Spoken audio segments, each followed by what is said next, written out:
म्हणजे निर्विशेष अशा स्वरूपाचा आत्मा असल्यामुळे जर आत्म्याच्या ठिकाणी सामान्य आणि विशेष अशा प्रकारचे भाव राहतात असं म्हटलं तर शास्त्राचा जो काही सिद्धांत आहे त्या सिद्धांताची काय होते, हानी होते. म्हणूनही कारणाध्यास संभवू शकत नाही. तर त्याचं उत्तर देताना सांगितलं की आम्ही आत्म्याच्या ठिकाणी सामान्य आणि विशेष अशा प्रकारचा भाव मानत नाही. तर आत्मा हा सामान्य रूपाने काय असतो, ज्ञात असतो.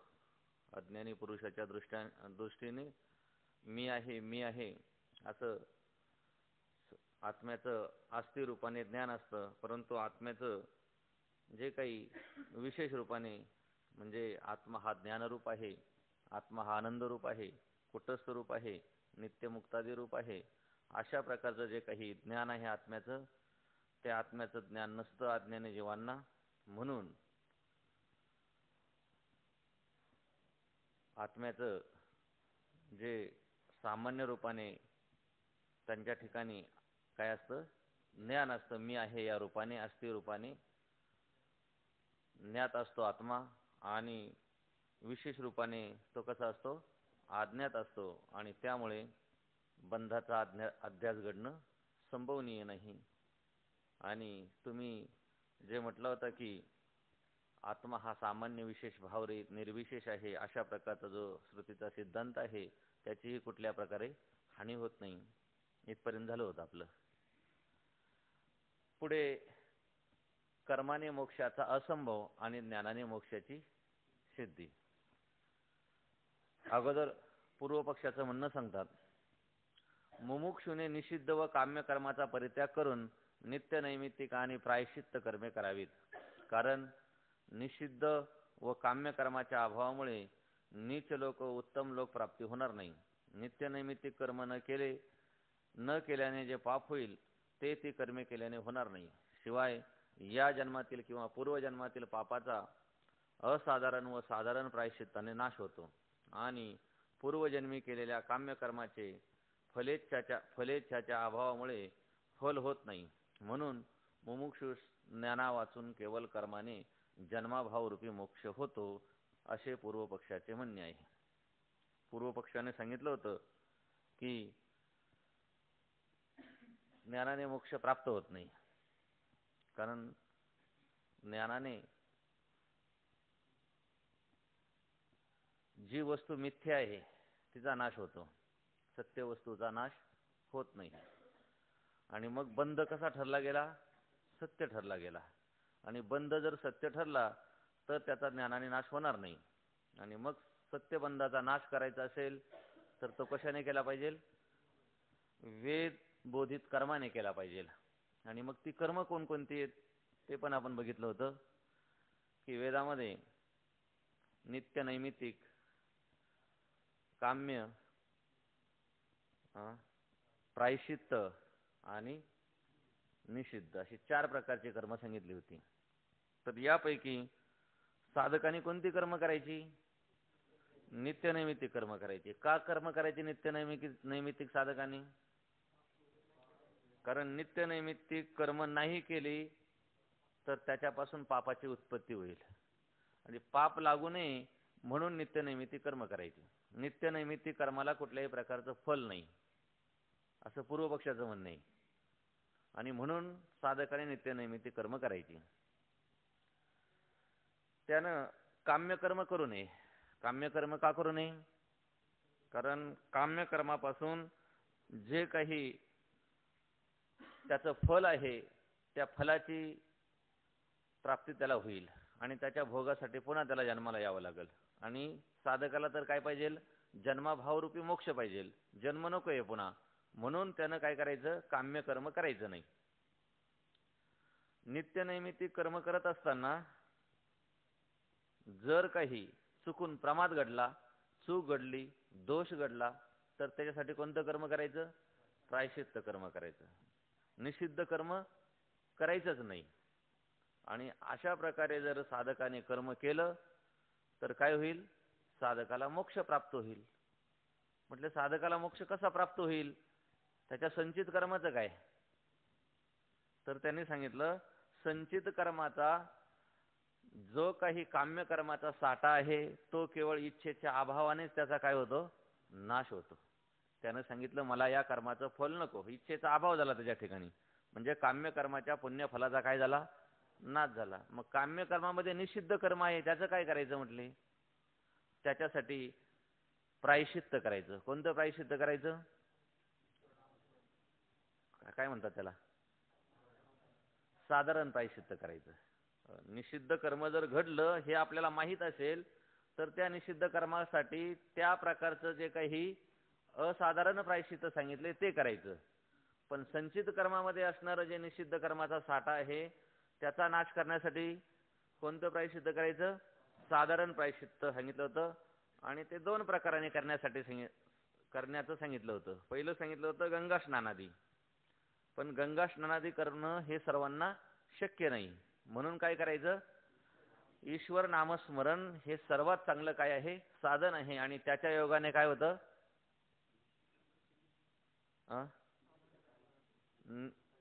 संचितामध्ये असणारा जो काही निषिद्ध कर्माचा साठा आहे तो काय होतो? नाहीसा होऊन जातो. आणि क्रियमान कर्माचं काय? मग 3 प्रकारचे कर्म बघितले होते आपण. संचित कर्म, संचित कर्माचा जर नाश झाला, कशाच्या योगाने नाश झाला? पुण्यकर्माचा म्हणजे काम्य कर्माचा इच्छेच्या अभावामुळे नाश झाला. आणि निषिद्ध कर्माचा प्रायश्चित्ताने नाश झाला. किंवा याच्यासाठी त्याने आणखी नाही सांगितलं होतं. किंवा दुसरा पर्याय सांगतो तुम्हाला की ज्याप्रमाणे तुमच्या मतामध्ये ज्ञानाच्या सर्व कर्माचा काय होतो? नाश होतो, त्याप्रमाणे ह्याही साधकाचा काय होतो? सर्वच्या सर्व त्याला मोक्ष प्राप्त झाल्याच्या नंतर, कर्माने मोक्ष प्राप्त झाल्याच्या नंतर त्याला पुन्हा जन्म घ्यावा लागत नाही आणि त्याच्या सर्वच्या सर्व संचित कर्माचा काय होतो? नाश होतो. किंवा आणखीन तिसरा पर्याय सांगितला होता त्यांनी. किंवा असं समजा ज्याप्रमाणे योगी पुरुष काय करतो? एकाच वेळेला अनेक शरीर धारण करतो, त्याप्रमाणे हाही पुरुष काय करतो? मृत्यूनंतर आणखीन एक शरीर धारण करतो किंवा एकाच वेळेला आणखीन शरीर धारण करतो आणि संचित कर्मामध्ये असणारं जे काही काम्य कर्माचा साठा आहे ते सर्वच्या सर्व काय करतो? भोगून त्याचा काय करतो? नाश करतो. अशा प्रकारचे त्यांनी पर्याय सांगितले होते. आता राहिलं कोणतं कर्म? क्रियमान कर्म. संचित कर्माचा नाश झाला, प्रारब्ध कर्म तर भोगून संपवायचे. आणि क्रियमान कर्माचं काय होणार? त्यांनी सांगितलं क्रियमान कर्म करताना फक्त कोणतं कर्म करायचं? नित्यनैमित्तिक कर्म करायचं. नित्यनैमित्तिक कर्म केलं म्हणजे कुठल्याही प्रकारच्या पापाची आणि पुण्याची उत्पत्ती होणार नाही. नाही केलं तर पाप होईल, आणि नित्यनैमित्तिक कर्म केलं तर पापही होणार नाही, पुण्यही होणार नाही. म्हणजे पापही नाही पुण्य नाही, म्हणून पुन्हा जन्म प्राप्त होणार नाही. आणि म्हणून तो साधक काय होईल? तर मोक्षाला प्राप्त होईल, असं पूर्व पक्षाचं म्हणणं होतं. तेच या ठिकाणी थोडक्यामध्ये सांगितले. तर ते सांगतात मुमुक्षूने निषिद्ध व काम्य कर्माचा परित्याग करून साधकाने काय करावं? निषिद्धही कर्माचा त्याग करावा आणि काम्य कर्माचाही त्याग करावा. आणि मग कोणतं? नित्य नैमित्तिक आणि प्रायश्चित्त कर्मे करावीत. प्रायश्चित्त कर्मे करावीत हे सांगण्याचा पाठीमागचा उद्देश काय आहे? तर पाठीमागे असणारा जो संचित कर्मामध्ये निषिद्ध कर्माचा साठा आहे तो नाहीसा करण्यासाठी त्याने काय करावं? प्रायश्चित्त करावं आणि नित्य नैमित्तिक कर्म मात्र करावीत. कारण निषिद्ध व काम्य कर्माच्या अभावामुळे नीच लोक व उत्तम लोक प्राप्त होणार नाही. तर ते सांगतात निषिद्ध आणि काम्य कर्माच्या अभावामुळे, निषिद्ध कर्माचाही अभाव झाला आणि काम्य कर्माचाही अभाव झाला. निषिद्ध कर्माचा कशामुळे अभाव झाला? प्रायश्चित्तामुळे अभाव झाला. कोणत्या प्रायश्चित्तामुळे? साधारण प्रायश्चित्तामुळे काय झाला? अभाव झाला. आणि काम्य कर्माचा अभाव कशाने झाला? तर इच्छेच्या अभावामुळे त्याचा काय झाला? अभाव झाला. म्हणून त्याला उत्तम लोकाची प्राप्ती होणार नाही, म्हणजे स्वर्ग लोकाची प्राप्ती होणार नाही, आणि नीच लोकाची म्हणजे नरक लोकाची प्राप्ती होणार नाही. नित्य नैमित्तिक कर्म न केल्याने जे पाप होईल ते ती कर्म केल्याने होणार नाही. आणि नित्य नैमित्तिक कर्म मात्र साधकाने करावीत. का करावीत? तर नित्य नैमित्तिक कर्म जर नाही केली तर त्याच्यापासून त्याला पाप होईल. म्हणून ते पाप होऊ नये म्हणून साधकाने नित्यनैमित्तिक कर्म करावी. शिवाय या जन्मातील किंवा पूर्वजन्मातील पापाचा असाधारण व साधारण प्रायश्चित्ताने नाश होतो. किंवा या जन्मामध्ये जी काही चुकून आपल्याकडून निषिद्ध कर्म घडली असतील आणि त्याच्यापासून जे काही पाप उत्पन्न झालं असेल त्याचा नाश होईल. कशाच्या योगाने होईल? साधारण आणि असाधारण प्रायश्चित्ताच्या योगामुळे. आणि पूर्वजन्मी केलेल्या काम्यकर्माच्या फलेच्छेच्या अभावामुळे फल होत नाही. आणि पूर्वीच्या जन्मामध्ये जे काही काम्यकर्म आहे त्याचा नाश कशाच्या योगाने होईल? फलाची इच्छा केली नाही म्हणजे त्याचा सुद्धा काय होईल? नाश होईल. म्हणून मुमुक्षु ज्ञाना वाचून केवळ कर्माने जन्माभावरूपी मोक्ष होतो. म्हणून ज्ञानाची काही आवश्यकता नाही. कारण ज्ञानाशिवाय जर दुसऱ्या साधनाने मोक्ष प्राप्त होत नसता तरच ज्ञानाचं काय आहे? मोक्ष हे फल आहे असं मानता आलं असतं. पण ज्ञाना वाचून सुद्धा कर्माने सुद्धा काय होतो? मोक्ष प्राप्त होतो. म्हणून ज्ञानाची काही आवश्यकता नाही अशी पूर्व पक्षाची काय होती? शंका होती. तिचं समाधान सांगतात. पण हे बरोबर नाही. कारण नित्यनैमित्तिक कर्माचंही स्वर्गफल आहे असे भगवान भाष्यकारांनी युक्तिप्रमाणाने प्रतिपादन केले आहे. म्हणून नित्यनैमित्तिक कर्माने उत्तम लोकप्राप्ती होईल पण जन्माभावरूपी मोक्ष घडणार नाही. नित्यनैमित्तिक कर्माचे स्वर्गफल न मानले तर नित्यनैमित्तिक कर्मबोधक वेदवचन निष्फल होईल. कारण की नित्यनैमित्तिक कर्म न केल्यास पाप होते असे असेल तर पाप उत्पन्न होऊ न देणे हे त्याचे फल म्हणता येईल. पण नित्यनैमित्तिक कर्म न केले तरीही पाप उत्पन्न होणार नाही असे आमचे पहिले म्हणणे आहे. कारण नित्यनैमित्तिक कर्म न करणे हे अभावरूप आहे आणि त्या नित्यनैमित्तिक कर्माच्या अभावापासून भावरूप पापाची उत्पत्ती होते असे म्हणणे अयोग्य आहे. अभाव कोणत्याही कार्यास उपादान रूपाने कारण होत नाही. म्हणून कर्माचा अभाव भावरूप पापाच्या उत्पत्तीला हेतू नाही. जर कर्माभावापासून भावरूप पापाची उत्पत्ती मानली तर नासतो विद्यते भावो या द्वितीयाध्यायातील भगवदुक्तीशी किंवा कथम सतः सज्जायते या श्रुतिवाक्याशी विरोध येईल. म्हणून नित्यनैमित्तिक कर्माभावापासून भावरूप पापाची उत्पत्ती होत नाही. या प्रकाराने नित्यनैमित्तिक कर्माचे स्वर्गफल अवश्य स्वीकारले पाहिजे. जन्माभावरूप मोक्ष मात्र घडणार नाही. या ठिकाणी पूर्व पक्षाचं म्हणणं कसं चुकीचं आहे ते या ठिकाणी सांगतात. तर नित्यनैमित्तिक कर्माचेही स्वर्गफल आहे असे भगवान भाष्यकारांनी युक्तिप्रमाणाने प्रतिपादन केलेले आहे. भगवान भाष्यकार म्हणजे शंकराचार्य. शंकराचार्यांनी गीतेवर भाष्य लिहिलं, उपनिषदावर भाष्य लिहिलं आणि ब्रह्मसूत्रावर भाष्य लिहिलं. आणि या भाष्यामध्ये त्यांनी कर्माचं खंडन केलेलं आहे आणि वेगवेगळ्या प्रकारच्या युक्तीनं त्यांनी पटवून दिलेलं आहे की नित्यनैमित्तिक कर्म जरी केलं तर त्या कर्माला सुद्धा फल आहे. कोणतं फल आहे नित्यनैमित्तिक कर्माचं? स्वर्ग हे काय आहे? त्याचं फल आहे असं त्यांनी सांगितलेलं आहे. आणि तुम्ही तर म्हणता की नित्यनैमित्तिक कर्माला कुठल्याच प्रकारचं फळ नाही. म्हणून तुमचं जे म्हणणं आहे ते म्हणणं अतिशय चुकीचं आहे. म्हणून नित्यनैमित्तिक कर्माने उत्तम लोकप्राप्ती होईल. म्हणून जर नित्यनैमित्तिक कर्म केलं तर त्याच्यापासून काय होतं? स्वर्ग प्राप्त होतो म्हणजे उत्तम लोकाची प्राप्ती होते. कारण पण जन्माभाव रूप मोक्ष घडणार नाही. तुम्ही म्हणता की नित्यनैमित्तिक कर्म केलं तर त्या कर्माच्या योगाने मोक्ष प्राप्त होईल. कोणता मोक्ष प्राप्त होईल? जन्माभावरूपी. जन्माभावरूपी म्हणजे जन्म अभावरूपी म्हणजे जन्माचा काय होईल? अभाव होईल.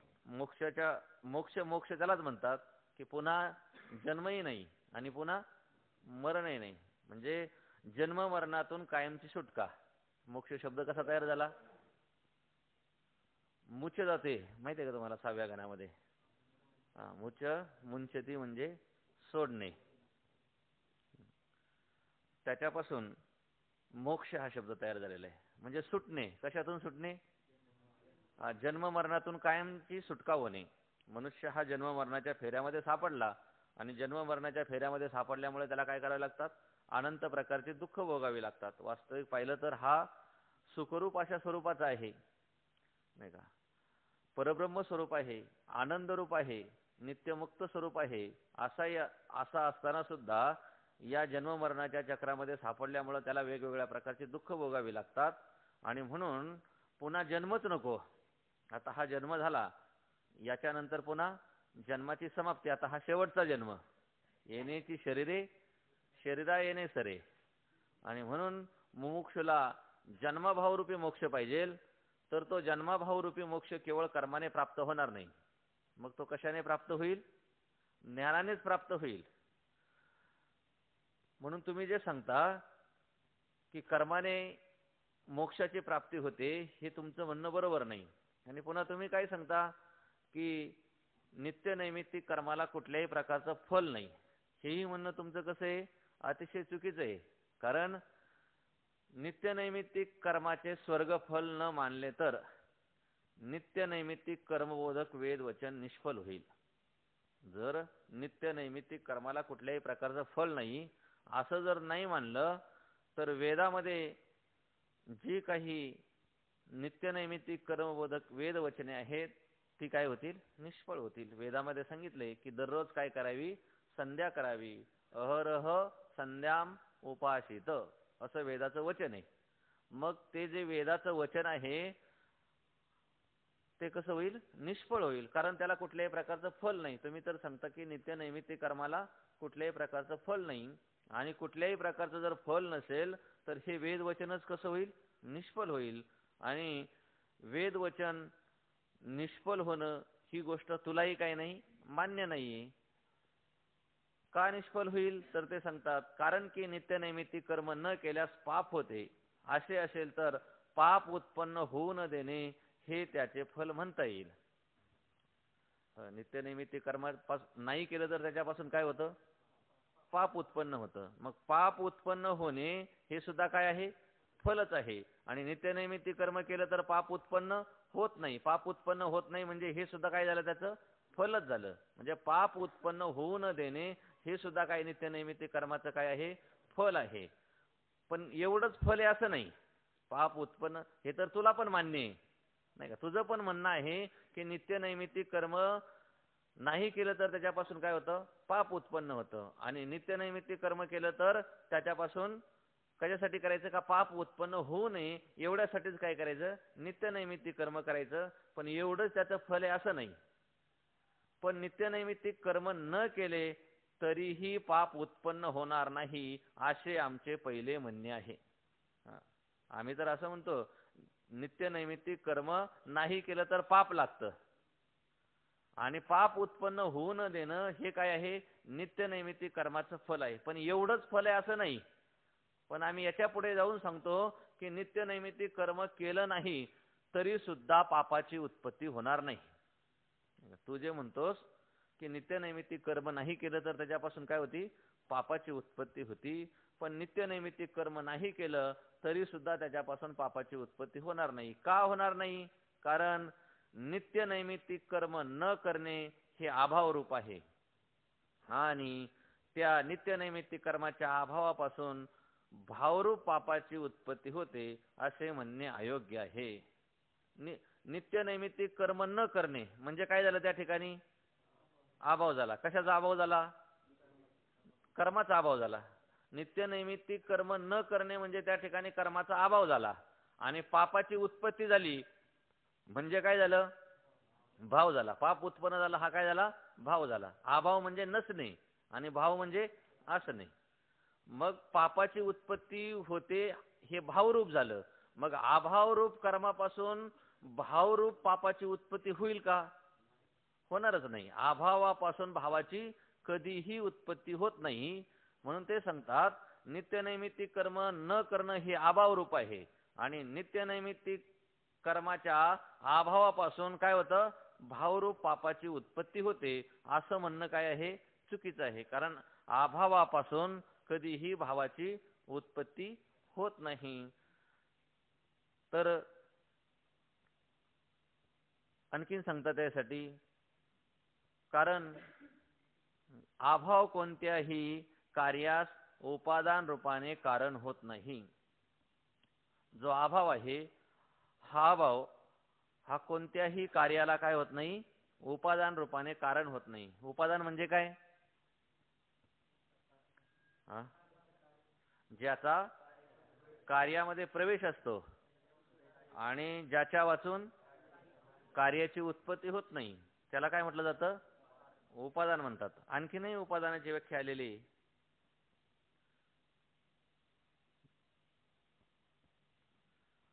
विसरले काय सगळं?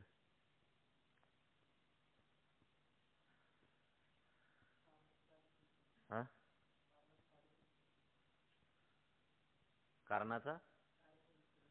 कारणाचा कार्यामध्ये प्रवेश असतो त्याला काय म्हणतात? ज्याच्या वाचून कार्य राहत नाही आणि ज्याचा काय असतो, कार्यामध्ये प्रवेश असतो त्याला काय म्हटलं जातं? उपादान कारण असं म्हटलं जातं. तर मग जर या ठिकाणी अभावाला उपादान कारण मानलं, अभावाला उपादान कारण मानलं तर त्याच्यापासून कुठल्या कार्याची उत्पत्ती होते? पापाची उत्पत्ती होते. मग पापामध्ये त्याचा प्रवेश आहे का? कारण पाप कसं झालं? भावरूप झालं. मग आणि कर्म कसं आहे? अभावरूप आहे. म्हणून या ठिकाणी अभावाला त्या कार्याचं उपादान मानता येत नाही.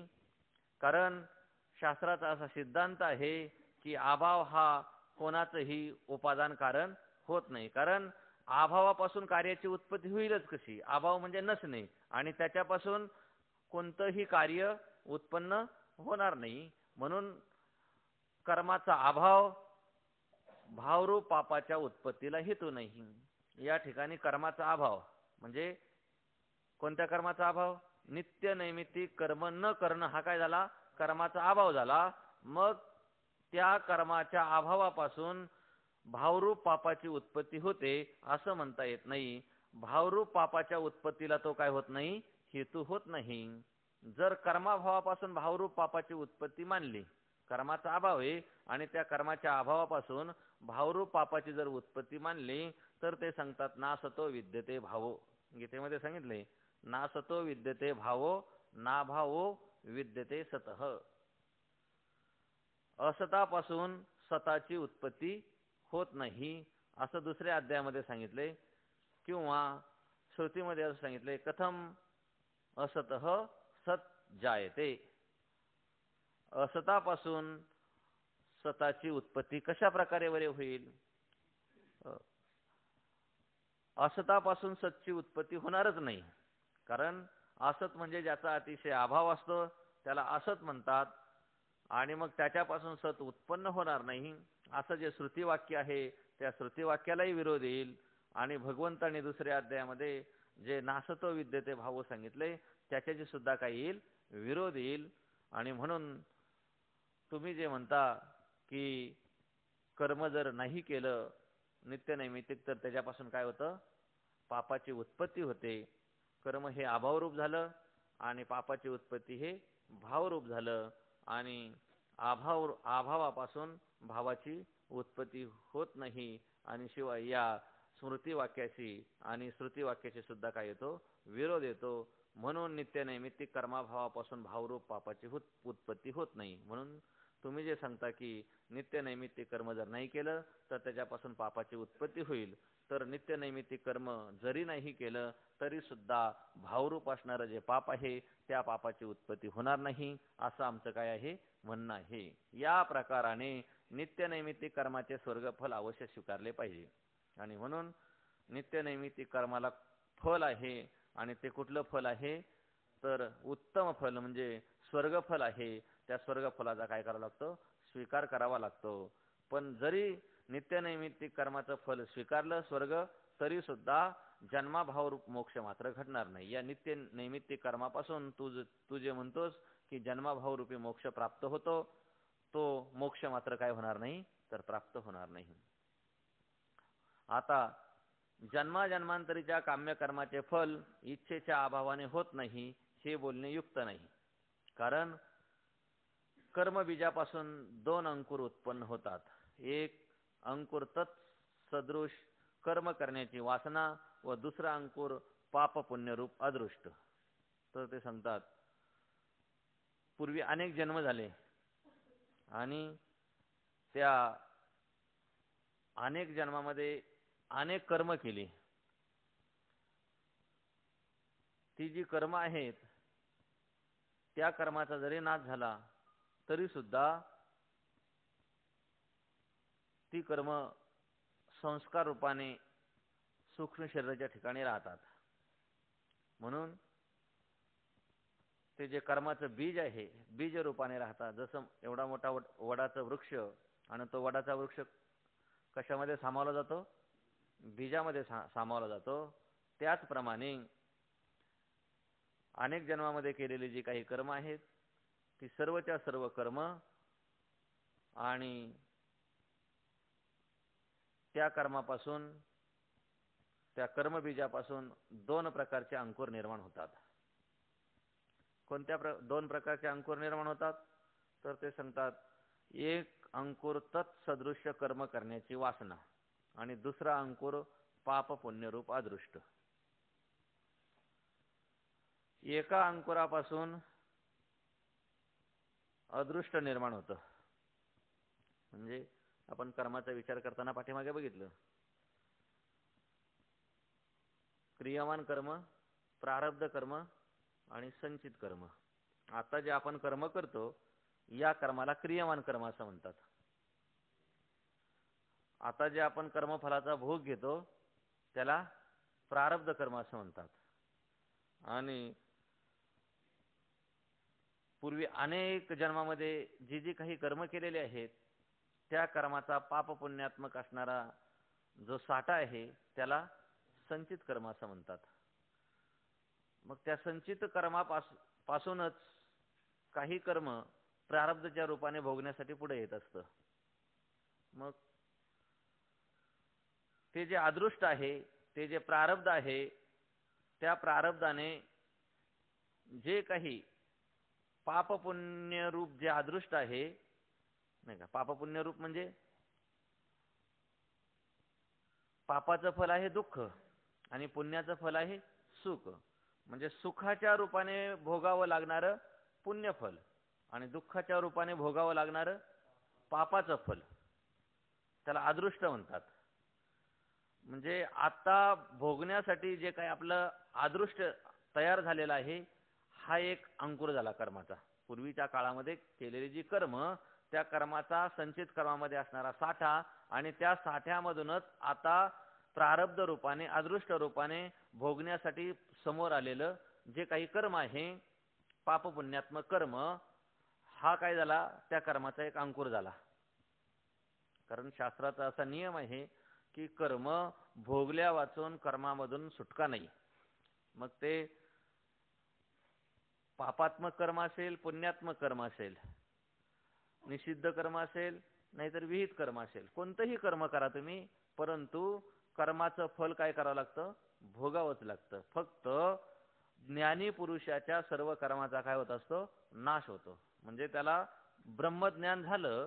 ब्रह्मज्ञान झालं त्याच क्षणी त्याचं असणारं जे काही कोणतं कर्म आहे संचित कर्म, त्या सर्व संचित कर्माचा काय होत असतो? नाश होत असतो. आणि ज्ञान झाल्याच्या नंतर त्याच्याकडून घडली जाणारी जी काही क्रियमान कर्म आहे त्या क्रियमान कर्माचा त्याला लेप लागत नाही. आणि त्याचं असणारं जे काही प्रारब्ध आहे ते प्रारब्ध मात्र काय करावं लागतं? त्याला भोगावंच लागतं. हे सुद्धा तुम्ही आम्ही म्हणायचं. त्याच्या दृष्टीनं ज्ञानी पुरुषाच्या दृष्टीनं त्याला प्रारब्ध सुद्धा नाही.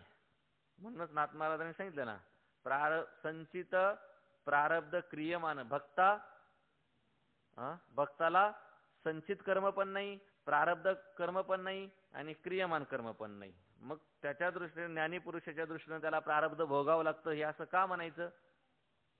आपल्याला दिसतं सुखी होताना दिसतो, दुःखी होताना दिसतो, म्हणून असं का घडतं?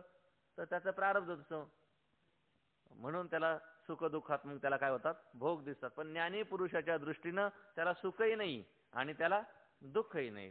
तो ज्या ज्या क्रिया करतो त्या सर्व क्रिया कशा आहेत? ह्या क्रिया मी करत नसून त्या क्रिया माझ्या शरीराच्या द्वारे होतात आणि शरीराचा आणि माझा कुठल्याही प्रकारचा संबंध नाही. सुख मिळालं तरी कोणाला मिळालं? शरीराला मिळालं. आणि दुःख मिळालं तरी कोणाला मिळालं? शरीराला मिळालं. म्हणजे प्रारब्धाचे जे भोग आहेत ते भोग ह्या शरीराच्या दृष्टीने आहेत, माझ्या दृष्टीने नाहीत. अशा प्रकारचा पूर्ण त्याचा काय झालेला असतो? निश्चय झालेला असतो. आणि तो आपल्या स्वस्वरूपामध्ये तल्लीन झालेला असतो, निमग्न झालेला असतो. बाहेरच्या जगताचे त्याला काय नसते? भ्रांती नसते. म्हणून गीतेच्या 5व्या अध्यायामध्ये सांगितले ना, पश्यन शृण्वन स्पृशन जिघ्रन नश्नन गच्छन स्वपन स्वसन प्रलपन विसृजन गृह्णन नुन्मिशन निमिशन नपी. म्हणजे तो सगळी जरी कर्म करत असला तरी सुद्धा त्या सर्वच्या सर्व कर्मापासून ज्याप्रमाणे ते कमलदल पाण्यामध्ये राहून सुद्धा त्याच्यापासून जसं अलिप्त असतं, त्याप्रमाणे त्या सर्व कर्मापासून तो कसा असतो? अलिप्त असतो. त्याला प्रारब्धही नसतं आणि संचितही नसतं आणि क्रियमानही नसतं. परंतु अज्ञानाच्या दृष्टीने त्यानं जे काही कर्म केलेले आहेत त्या कर्मापासून त्याचे 2 अंकुर निर्माण होतात. पहिला अंकुर निर्माण होतो सुखदुःखात्मक भोग देणारं पाप पुण्यात्मक जे अदृष्ट आहे, हे अदृष्ट त्याच्या योगानेच आपल्याला हे शरीर प्राप्त झालेले आहे.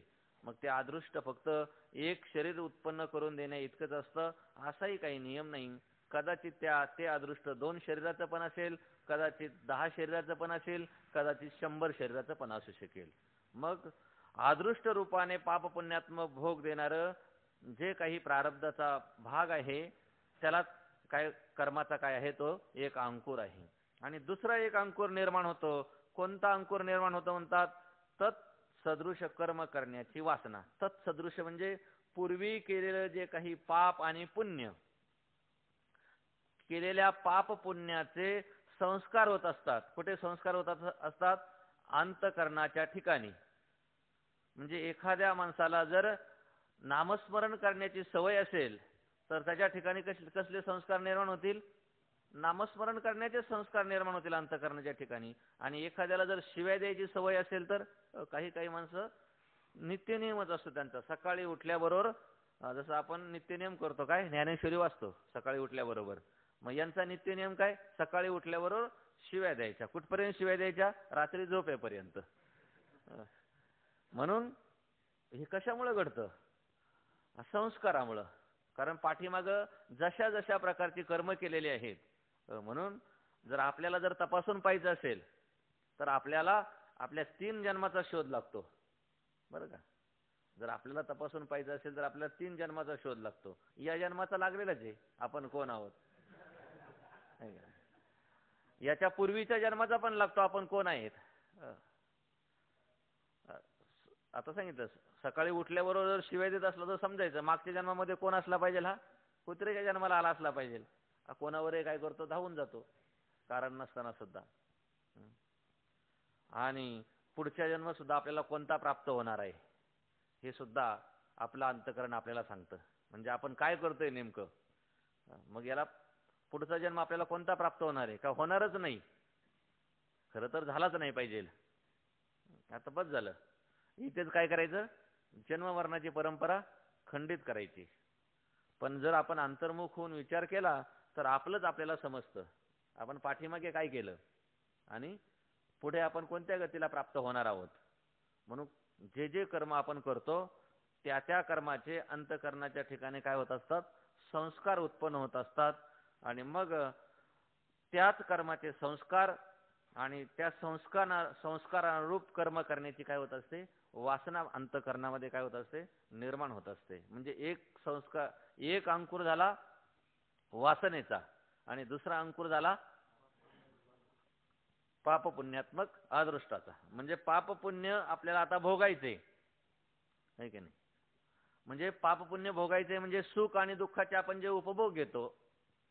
आता आपण कसे आहोत? आनंदामध्ये आहोत, सुखामध्ये आहोत. आपण दुपारी 12 वाजता जेवण नाही मिळालं तर दुःख. मग सुख आणि दुःख हे भोग कशामुळे प्राप्त होतात? तर पूर्वीच्या प्रारब्धामुळे. हा एक अंकुर झाला. परंतु आता आपण विचारसागराचं चिंतन करतो, ज्ञानेश्वरीचं चिंतन करतो, गीतेचं चिंतन करतो. मग चिंतन करण्याची जी आपल्या ठिकाणी बुद्धी होते, जी वासना निर्माण होते, ही कशामुळे निर्माण होते? पूर्वीच्या पुण्यकर्माचा हा काय आहे? संस्कार आहे. म्हणून एक कर्म निर्माण होतं संस्काराच्या द्वारा, एक अंकुर कर्माचा अंकुर संस्काराच्या रूपाने निर्माण होतो आणि त्या संस्कारापासून वासनेच्या रूपाने निर्माण होतो. आणि दुसरा जो अंकुर आहे हा सुखदुःखात्मक भोगाच्या रूपाने काय होत असतो? निर्माण होतो. अशा प्रकारचे पूर्वीच्या कर्माचे किती अंकुर झाले? 2 अंकुर झाले. मग शुभ वासनेपासून किंवा अशुभ वासनेपासून शुभ किंवा अशुभ कर्माचे ठिकाणी प्रवृत्ती आणि धर्माधर्मापासून सुखदुःखाचा भोग होतो. तर ते सांगतात शुभ वासनेपासून किंवा अशुभ वासनेपासून. म्हणजे शुभ वासना असेल तर त्याच्यामुळे काय घडेल? शुभ कर्माच्या ठिकाणी प्रवृत्ती होईल. आणि अशुभ वासना असेल तर अशुभ कर्माच्या ठिकाणी काय होईल? प्रवृत्ती होईल. पण या वासनेला सुद्धा स्वातंत्र्य नाही. ही वासना सुद्धा कशी निर्माण झालेली आहे? पूर्वीच्या केलेल्या कर्मानुसार. म्हणजे पूर्वी शुभ कर्म केली म्हणून आता कोणती वासना निर्माण झाली? शुभ वासना निर्माण झाली. आणि आपण कुठं आलो? आळंदीला आलो. आळंदीला आलो याचंही फळ फार मोठं पाठीमागच्या जन्मातलं फार मोठं फळ आहे. म्हणून इथं आल्याच्या नंतर हा जन्म फुकट घालवायचा नाही इकडे तिकडे फिरण्यामध्ये. कारण मागच्या जन्म अनंत अशा प्रकारचं पुण्य आपण केलेलं आहे म्हणून हा जन्म प्राप्त झालेला आहे. म्हणजे मनुष्य जन्म प्राप्त करून घेण्यासाठीच अनंत जन्माची पुण्य सामुग्री लागते. आणि त्याच्यातही महाराज सांगतात भगवंताचं नाम मुखाला येण्यासाठी त्याच्यापेक्षा आणखीन पुण्य लागतं. ठीक आहे ना. म्हणून मनुष्यत्व प्राप्त होणं ही मोठी दुर्लभ गोष्ट आहे. आणि मनुष्यत्व प्राप्त होऊन पुन्हा मुमुक्षुत्व प्राप्त होणं ही त्याही पेक्षा मोठी अवघड गोष्ट आहे. पण ते मुमुक्षुत्व शेवटपर्यंत टिकून राहणं ही तर त्याच्याही पेक्षा मोठी अवघड गोष्ट आहे. नाहीतर ते मुमुक्षुत्व काय होतं? मध्येच काय होतं? संपून जातं.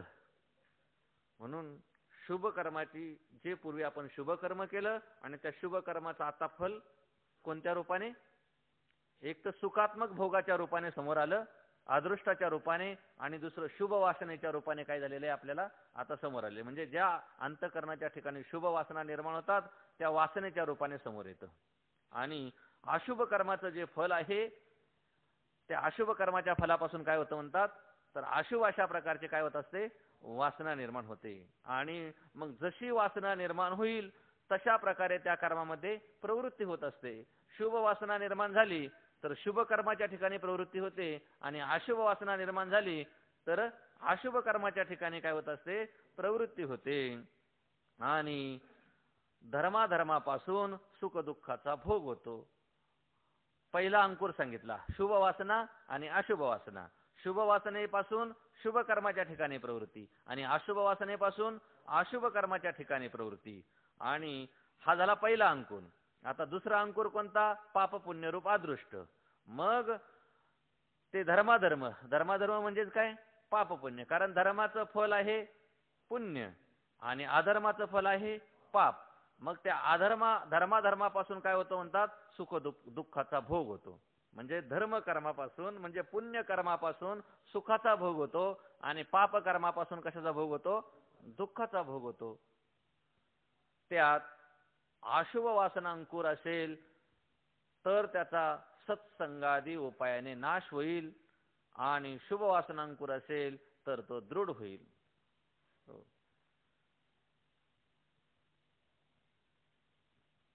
जर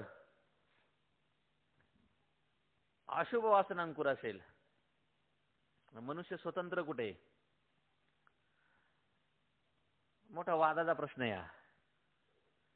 तर काही लोक म्हणतात प्रारब्ध श्रेष्ठ आहे, काही लोक म्हणतात प्रयत्न श्रेष्ठ आहे. मग प्रयत्न श्रेष्ठ का प्रारब्ध श्रेष्ठ? प्रयत्नवादी म्हणतात प्रयत्न श्रेष्ठ आहे आणि प्रारब्धवादी म्हणतात प्रारब्ध श्रेष्ठ आहे. कोणी श्रेष्ठ नाही, दोन्ही सारखेच आहेत. पण हे दोन वेगवेगळे भाग आहेत. जे प्रारब्ध आहे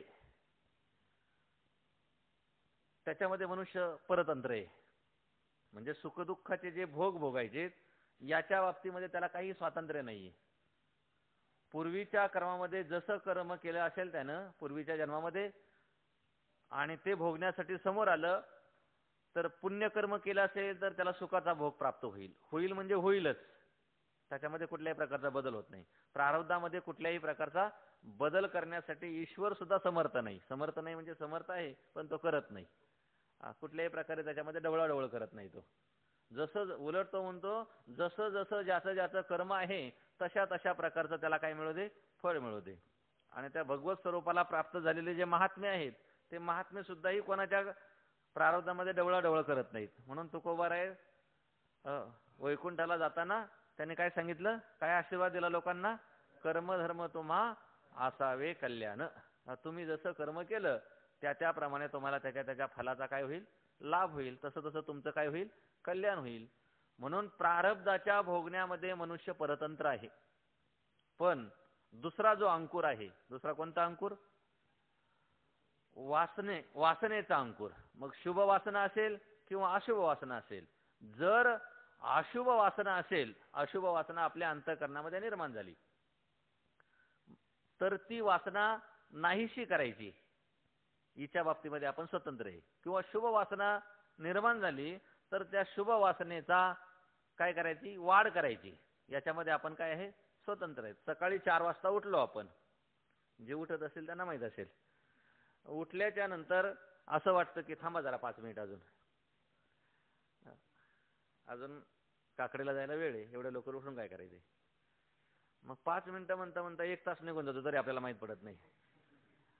शुभ वासना निर्माण झाली 4 वाजता उठण्याची, पण अशुभ वासनेने पुन्हा काय केलं, त्याच्यावर गाला घातला, थांबा जरा. मग ती शुभ वासना अशुभ वासना काय करता येते आपल्याला, तिचा नष्ट करता येतो. एकाच वेळेला 2 वासना निर्माण झाल्या. कोणत्या 2 वासना निर्माण झाल्या, शुभ वासना आणि अशुभ वासना. कीर्तनाला जायचे का 2020ची मॅच बघायची, 2 वासना निर्माण झाल्या एकाच वेळेला. एक अशुभ वासना आहे आणि दुसरी शुभ वासना आहे. हिच्या बाबतीमध्ये आपण स्वतंत्र आहेत. कीर्तनाला जाण्यासाठी स्वतंत्र आहेत आणि टीव्ही पाहण्यासाठी सुद्धा स्वतंत्र आहेत. मग कोण अशुभ वासना घालून शुभ वासनेच्या वाढवण्याच्या बाबतीमध्ये आपण कसे आहोत, स्वतंत्र आहोत. म्हणजे एक अंकुर जो वासनेच्या रूपाने आहे ती शुभ वासना वाढवण्याच्या बाबतीमध्ये आपण स्वतंत्र आहोत आणि अशुभ वासना घालवण्याच्या बाबतीमध्ये सुद्धा काय आहोत, आपण स्वतंत्र आहोत. पण जी प्रारब्धाच्या रूपाने सुखदुःखाच्या भोगाच्या रूपाने समोर आलेलं आहे त्याच्या बाबतीमध्ये मात्र कसे आहोत, आपण परतंत्र आहोत. तेच या ठिकाणी सांगितलं. त्यात अशुभ वासना अंकुर, जो अशुभ जो वासनेचा अंकुर आहे त्या अंकुराचा काय करतो, सत्संगादी उपायाने नाश होईल. संताची जर संगती केली तर त्या संताच्या संगतीने तिचा नाश होईल. संताच्या संगतीने कसा नाश होईल, संताच्या संगतीमध्ये राहिलं तर चांगले विचार ऐकायला आपल्याला मिळतील आणि चांगले विचार ऐकले म्हणजे आपोआपच काय होईल, जे वाईट वासनेचे जे अंकुर आहेत त्या वाईट वासनेच्या अंकुराचा काय होतो, नाश होतो. तुकोबारायाने सांगितले ना, संत चरण रज लागता सहज वासनेचे बीज जळून जाईल. वासना जळून जाते असं नाही, तर वासनेचं बीजच काय आहे, वासनेचं बीज कशापासून निर्माण होते वासना, सगळ्याचं बीज अज्ञान आहे.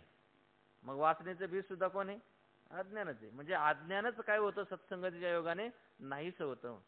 हो, कारण संतांच्या जवळ काय असतं, ज्ञान असतं आणि म्हणून त्यांच्या जवळ गेलं तर आपल्याला ते काय देतील, ज्ञानच देतील. बाकीचं काही देणार नाही. ते आपल्याला जेवायला देणार नाहीत, आपल्याला कपडे देणार नाहीत, आपल्याला त्यांचं जे पद आहे ते पद देतील. आपल्या पदी बैसविले, आपल्या पदावर नेऊन बसवतात. म्हणून संत ज्ञान देतात, म्हणून त्यांची संगती करावी आणि सत्संगादी उपायाने त्याचा काय होतो, नाश होतो. आणि शुभ वासनांकुर असेल तर तो दृढ होईल. आणि जर पूर्वीचा जो वासना अशुभ वासनांकुर असेल तर संतांच्या संगतीने त्याचा नाश होईल. आणि शुभ वासनांकुर असेल तर चांगलीच गोष्ट आहे म्हणतात. तो शुभ वासनांकुर संतांच्या संगतीमध्ये जर गेलं तर त्यांच्या संगतीने काय होईल, आणखीनच काय होईल, त्याचा वाढ होईल, उशीर होईल. पुंडलिक वरदारी विठ्ठल.